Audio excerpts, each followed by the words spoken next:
Hello and welcome back to An Old Man Watches. Today I'm going to be talking about the 1994 French historical epic Queen Margot, which in some parts of the English-speaking world was released under its original French title of La Reine Margot, so you may see it under either of those names.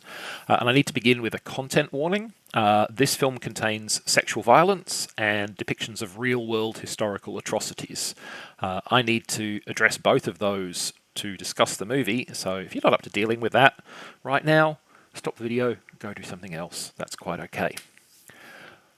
Assuming you're still with me, the film begins in France in 1572, and Catholics and Protestant Huguenots are fighting over political control of the country. The current king is the neurotic, hypochondriac King Charles IX, a Catholic, but the real power behind the scenes is his mother, Catherine de' Medici. And Catherine has decided to make an overture of goodwill between Catholics and Protestants by offering up her daughter Margot in marriage to Henri de Bourbon, a prominent Huguenot and the King of Navarre. But Catherine's motives and methods are far from pure. She is also secretly putting in motion a massacre which would become the notorious St. Bartholomew's Day massacre, in which thousands of Protestants were slaughtered by Catholic mobs across the country, but particularly in Paris. As you might imagine, the latter rather overwhelms the former in terms of consequences, and open warfare soon racks France. The king's own brothers would end up on opposing sides of this fight, forcing Margot to make a choice between them.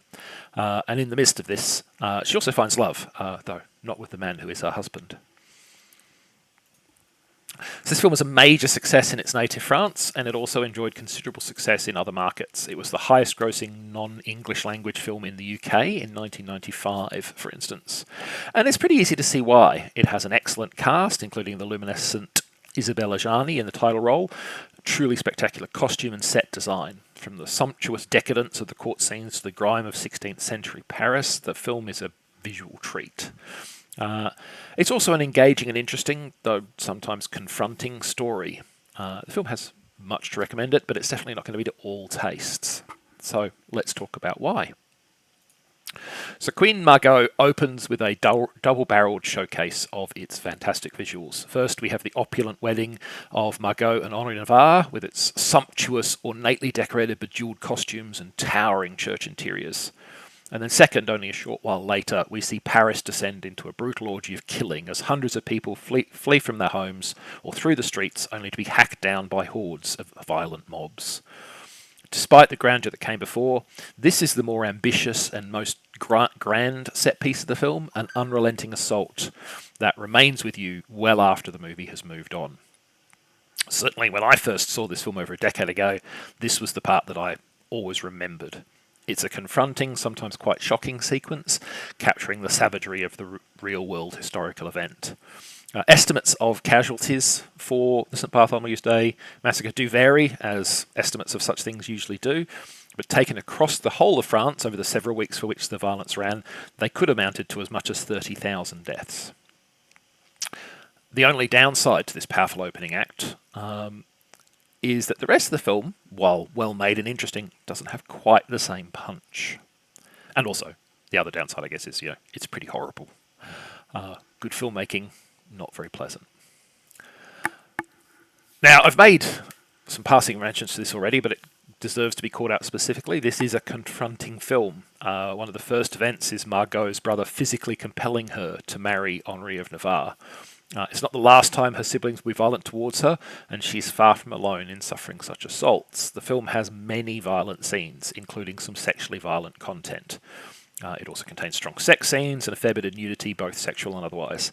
It's not going to be a film for all audiences, and that's okay. If it all sounds a bit much for you, don't watch it. There are certainly times when I would find this far too heavy a film to want to engage with.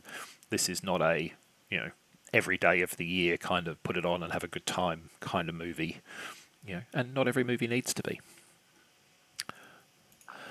And I should also note that there are two versions of the film. The original French release, which is 162 minutes long, and the 1994 international release, which cuts about 20 minutes from the overall runtime and places much more emphasis on Margot's romance with the handsome soldier La Mole, who is depicted on your screen. He is a handsome fellow.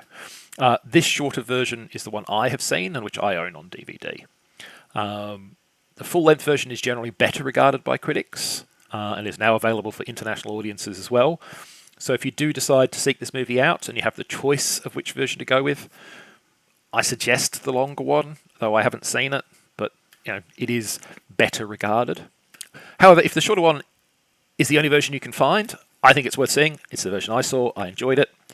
As long as you are okay with the high impact violence and sometimes harrowing events, and they're going to be in both versions, let's be clear, then, either version of Queen Margot is a challenging and impressive piece of filmmaking and worth your time to check out.